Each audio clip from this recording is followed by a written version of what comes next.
The plan is no plan แผนที่ดีคือการบ่วางแผนนำกัดจรปาบ่แม่นแผนการเดินทางของเฮาในเทื่อนี้แต่จากการแนะนำของหมู่ครูหลายๆคนมีโอกาสได้มาอบรมใส่แล้วต้องเดินทางไปเยี่ยวชมนำกัดจรปาให้ได้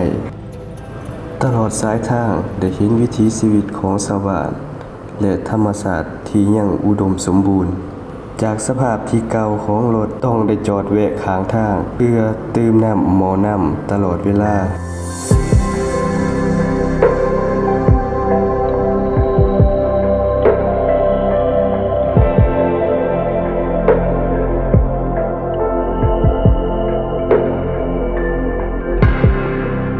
และแล้วตุกๆนักสิ่งคันนี้ก็ได้พาพวกเขามาถึงจุดหมายปลายทางอย่างปลอดภัยทางนำกัดได้มีรถรับส่งขึ้นไปฮอดเส้นทางย่างป่าเพื่อจะไปนำตกตาด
ความสุขของการเดินทางบ่ได้มาจากการฮอดจุดหมาย